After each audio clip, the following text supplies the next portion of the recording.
and good day, geometry. We're wrapping up our unit on similarity, talking about how to create similar figures other than just triangles on the coordinate plane. And what that is called is a dilation. Do you remember probably in 4th or 5th grade when you learned about things like slides or rotations or flips or turns, things like that, okay?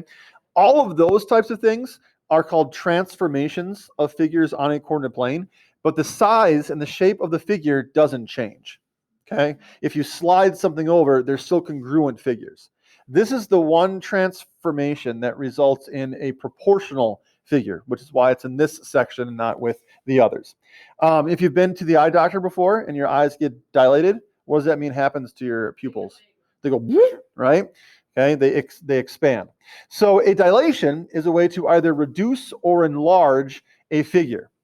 Okay, the definition: reducing or enlarging a figure. We'll throw in this key word here, the theme of the unit, proportionally.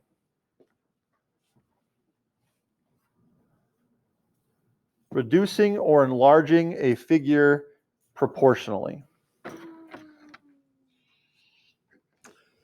Okay. The scale factor of a dilation is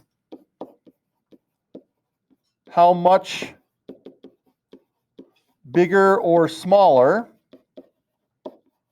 the new figure is. Is it twice as large? Is it half the size? A third of the size? That scale factor is how much bigger or smaller the new figure is. Okay. And the coordinate notation for a dilation, whenever you see something like this, an ordered pair, then an arrow, what comes next is the same ordered pair, but with the scale factor included, and that is represented with the letter K.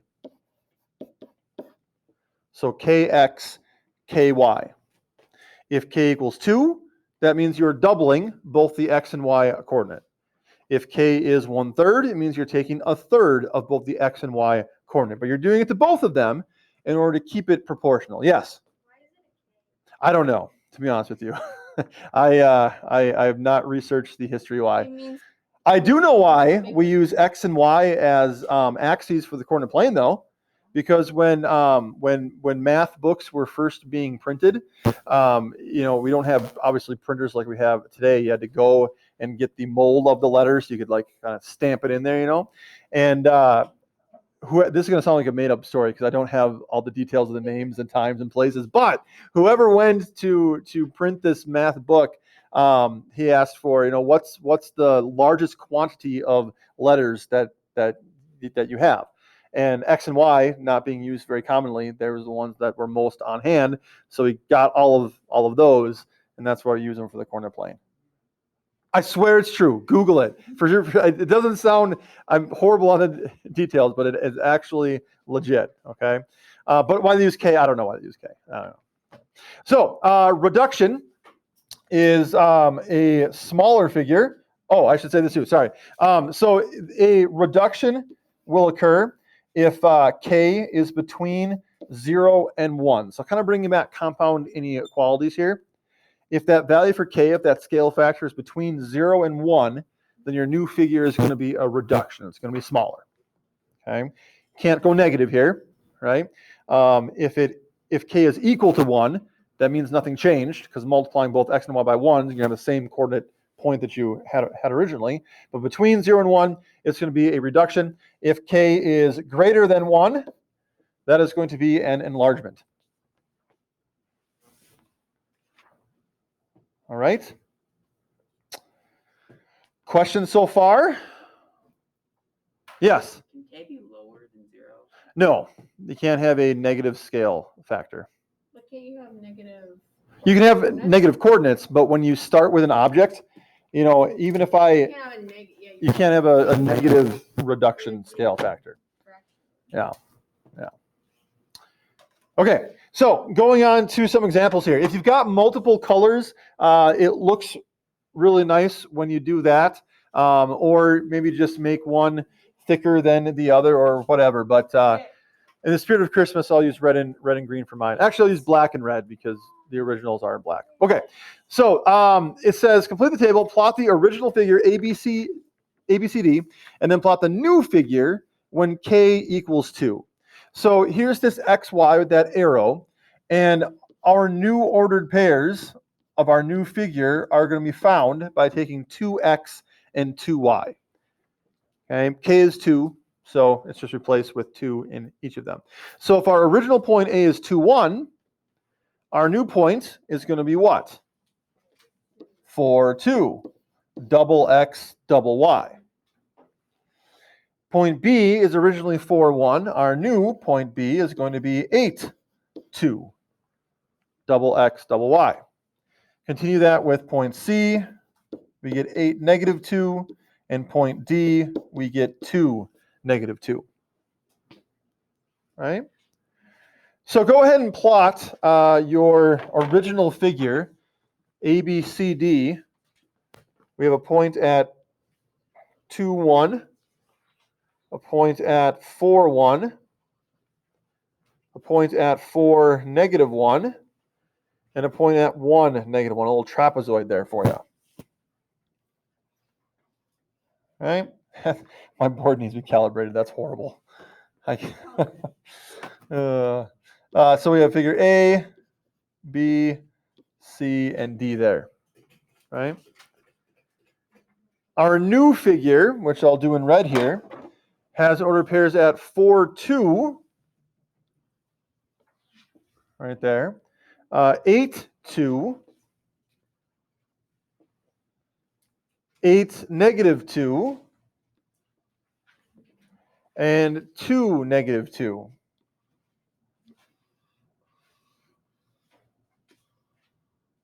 Okay? So hopefully your first trapezoid looks a little bit less dilapidated than mine does, but you've got two similar figures there, two similar trapezoids. And one way to notate a new figure, point A in each of these, that top left point, they are connected because, we applied that scale factor to point A. So we could call this A prime, which is the letter A with a little apostrophe looking thing, like a 1. It's not A to the power of 1. It stands for A prime, which is point A on the new figure. Have you heard that notation before? Some folks in the last class had heard of it before? No? Okay. Well, then it's new for you. So we have B prime here, C prime here, and D prime down on the bottom left there. Okay? So there you go. You have just dilated figure ABCD into something larger. Yeah. That's all you do. It's kind of a nice objective to end the unit on. But, now that we've done all the stuff with triangles and side lengths and triangle congruency or similarity and proving it, we're just showing you how you would do it on a corner plane. Does anybody remember any dilation questions on their map test? Anyone come across anything? No? Okay. It's bad. Okay, fair enough. All right, fine. All right. Okay, let's go on to the next one, where k is 1/2. So is our new figure going to be larger or smaller than our original here? Smaller. Okay, we are reducing it. So xy arrow, our new figure is going to be half x and half y. So if point A is 4, negative 4, our new point is going to be 2, negative 2. Half of each of them. If point B is 8, 2, our new point B and our new figure will be 4, 1. B prime will be 4, 1. And point C, 8, negative 4. C prime, 4, negative 2. So go ahead and plot ABC, your original figure. You got 4, negative 4, 8, 2, and 8, negative 4.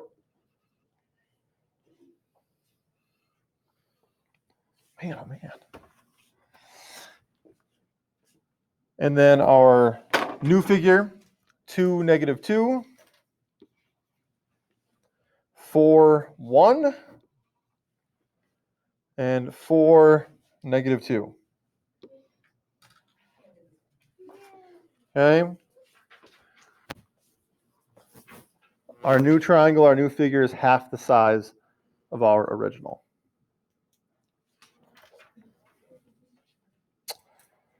Questions on this? Are we struggling in the back? Triangles are hard. I didn't do so well in my first one either. My bottom was a little bit low there, but okay. All right. So what I'd like you to do for homework, and you'll finish it before you leave here, so I can ensure it's finished. I can make sure you're doing it correctly. On the second page, you've got a figure with a scale factor of 2/3.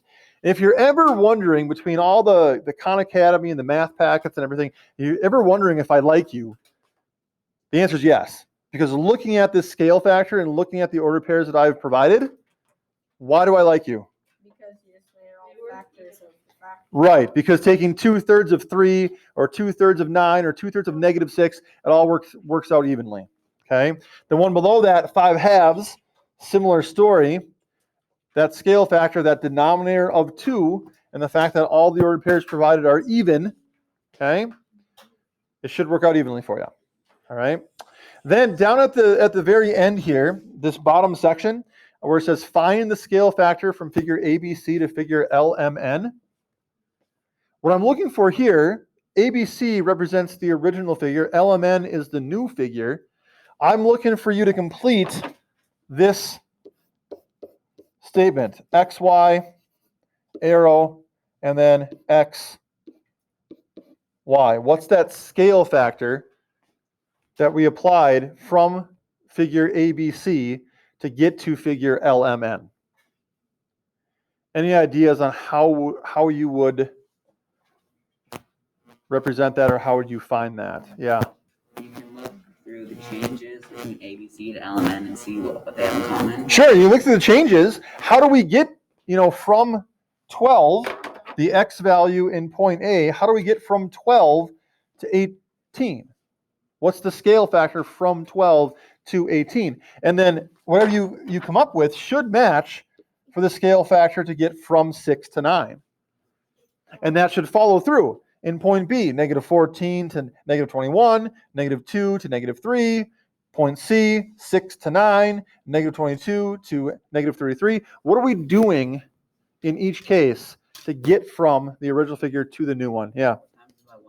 We're not by 1/2, but you're on the right track, because half of 12 would be 6 over here in point L, or in point B, half of -14 in point N would be -7. So we're not multiplying by half.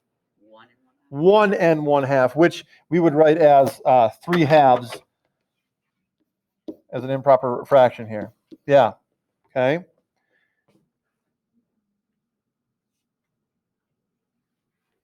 Some different options for how we could find that. Lucas, how did you come up with that? I kind of just went through ABC and then looked at LMN and looked at the X values and the Y values and realized they did have other similarities besides being times by 1 and 1/2.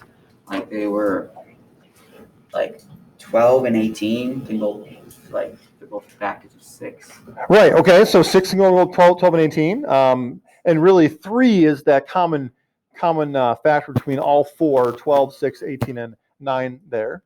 Okay. Elise, what did you do? I did 18 divided by 12. Sure. Probably the most efficient way, if it doesn't just pop out at you like it did for some of you, but taking that second value for X in each of them and dividing. 18 divided by 12 simplifies to be 3/2. There's your scale factor. If you do that with 9 divided by 6, it works out as well. Go down to point B, -21 divided by -14. That simplifies to be 3/2. They should all simplify to be the same if you take a value from the second ordered pair and divide it by the value in the first ordered pair. Okay, that's how you can get scale factor. So 2 of them to graph on your own, 2 of them to find the scale factor for yourselves. You got about a half hour until class officially ends. Once you finish your homework and I see it, then you're free to leave. Practice test will be on Thursday. That's tomorrow. Practice test will be given out tomorrow. And that's in preparation for your test next week, to where you can stay after either Wednesday or Thursday to take it. So, questions, comments, concerns, complaints, compliments, congratulations, or criticisms? Okay. With gusto, that's how you math.